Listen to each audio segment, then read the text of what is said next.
Hello to readers, viewers at followers. Magandang araw sa inyong lahat. Tutungayan ninyo sa content na ito, sa video na ito mismo, ang patungkol sa mga dating apps. Yes, bago ito bago. Sa ngayon kasi may natanggap tayo na information na sobrang nakakashock.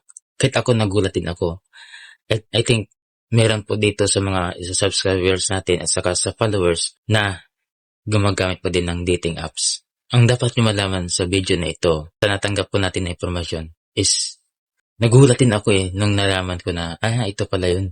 Dahil yung almost na mga dating app, like Tinder, at iba pang mga dating apps is owned and controlled by, hindi ko na masabi, pero sasabihin ko yan sa Telegraph. Ilagay ko doon. May nagkaroon po ng mga honey trap na nagaganap doon sa dating apps na yan. Kasi, ang nangyari is, kapag ikaw ay isang lalaki na naghanap doon ng maging partner mo in a near future or else na maging makasama mo walang araw, then sa mga plan mo na nakalagay dyan, mag-iingat lang po sa mga halimbawa na may napasukan kang dating app and then bigla na may nag-approach sa'yo. Siyempre, magandang babae na mga hinahanap mo nandun sa kanya and then may pera and then ayun, being as a materialistic guy or something na kung ano yung hinahanap mo, nandun sa kanya o sino man. And then, nag-approach sa'yo, then ganito yung mga sinasabi niya sa'yo, na yung just like na siya pa yung naniligaw sa'yo, ganun ba na halimbawa. Mag-ingat lang po kasi sabi po sa natanggap natin information is mayroon po nagaganap na honey trap. So, yung honey trap na ito is nangyari ito sa South Korea, Japan, sa mga other near countries. Kasi, yung purpose po talaga ng dating app na ginawa nila yon, not entirely to find lovers or find partners. Hindi ganun. Ang totoo is to collect information from us o kung sino man yun nang may-ari ng account. Especially, almost na mga, I think, 167 or 68 countries na ang almost na gumagamit ng mga dating apps na yan.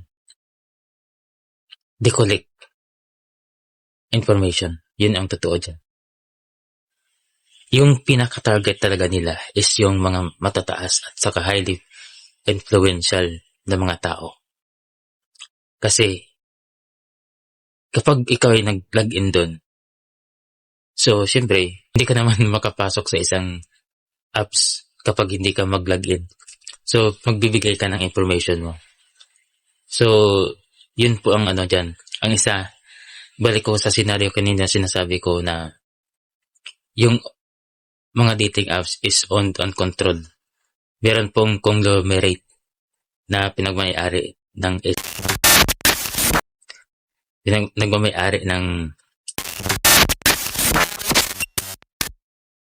katulad sa mga corn apps o corn website.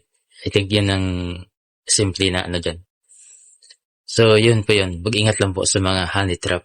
Yan ang sinasabi ng sources natin. Kasi nagaganap ngayon, ang sinasabi ko nila is target is yung mga highly influential na mga tao and then sa mga uniform people, like sa mga military, like sa mga others na mga uniform personnel and in countries. Yun po ang totoo na rason dyan. Mag-ingat lang po sa mga nag-a-attempt na maghanap po ng mga gusto nila someday for a loved ones or something else. Tandaan nyo guys. Kapag may nag-approach sa'yo ng ganyan, yes, mas okay in personal, not entirely in a sake sa paggamit ng dating apps. nature ng tao, yung lalaki is only ang una manligaw sa babae. Tandaan yan. Yan po ang totoo dyan. Anyway, I think may nakuha kayong idea dito at kagulat na mga impormasyon.